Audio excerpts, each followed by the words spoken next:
Today, we need to talk about a federal court case that ripped the curtain back on the conditions inside the U.S. Immigration and Customs Enforcement's Baltimore hold rooms. Okay, let's get right into it. What we're digging into here isn't just some news report. It's a federal court memorandum opinion, case file 125-CV01613-JRR. This is where the official record lays out the cold, hard facts. So where does a case like this even begin? It doesn't start with a crime. It starts with a routine appointment, an appointment that turned into a constitutional crisis for two individuals. So let me introduce you to the plaintiffs, DNN and VRG. Now, both of them had been living in the United States for over 10 years.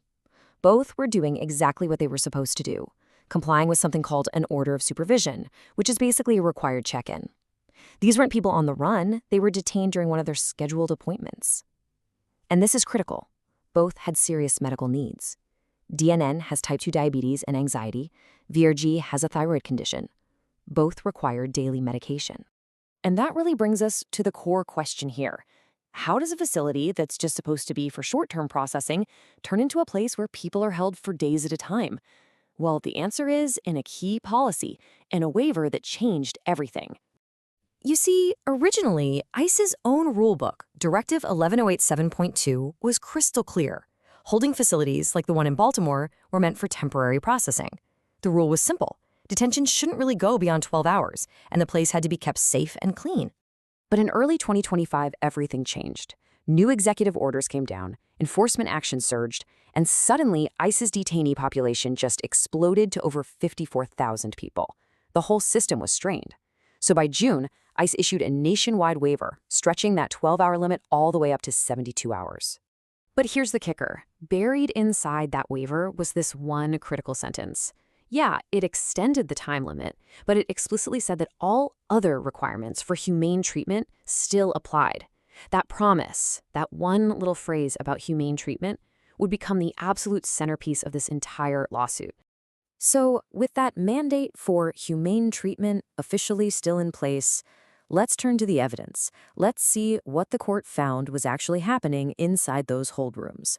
First, let's get a baseline. The official, by-the-books, fire code maximum capacity for the Baltimore hold rooms was 56 people. That's the number it was designed for. But what the court found was that on its peak day, the population hit 123. That is more than double its official capacity. And it wasn't a one-off thing. The number of people crammed inside went over 100 on at least 7 different days. So what about those time limits? I mean, were they just bending the rules? No. They were shattered.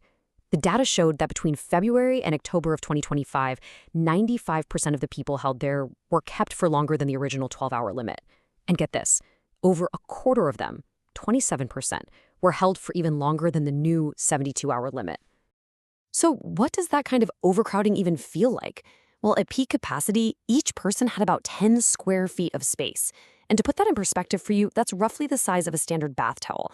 Just imagine that's your entire world, to live, to sleep, to exist for days on end. And the overcrowding, well, that was just the beginning. The court's findings documented a total breakdown of basic human dignity. We're talking about being denied showers, being denied essential medication, sleeping on hard floors, and being blocked from calling a lawyer. And look, these weren't just stories from detainees. The court record actually includes the sworn testimony of a sitting U.S. congressman, Representative Jamie Raskin, who visited the facility and said he saw, quote, 60 men packed into a room shoulder to shoulder. So you've got this mountain of evidence. The question then falls to the court. Was any of this actually lawful? The judge had to look at all this evidence and weigh it against a core constitutional standard, the Fifth Amendment's Due Process Clause. You know, the part that basically says you can't punish people before they've even been convicted of a crime. So what was the verdict? The court's answer was a clear, decisive yes. The conditions were unconstitutional. On March 3, 2026, Judge Julie R. Rubin granted the plaintiff's motion, siding with the detainees and issuing what's called a preliminary injunction to stop these practices immediately. And this ruling was a huge deal. It did 3 major things. First, it certified a class, which means the lawsuit now protects all current and future detainees in that facility, not just the original plaintiffs. Second, it granted the injunction. That's a legal order telling ICE you have to stop these unconstitutional conditions. And third, it demanded a return to safe, non-punitive conditions. Now, what's so important to understand is that the court wasn't creating some new law here. The judge wrote it right there in the opinion. It is well settled that housing people in grossly overcrowded and unsanitary facilities violates their constitutional rights. This is established legal fact.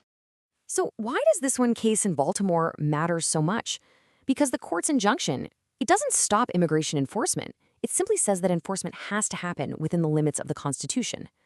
This case is a powerful reminder that no matter the policy, no matter the pressure, government authority is not absolute. And it really forces us to ask a critical question. When a system is under strain, who ultimately pays the price for its failures?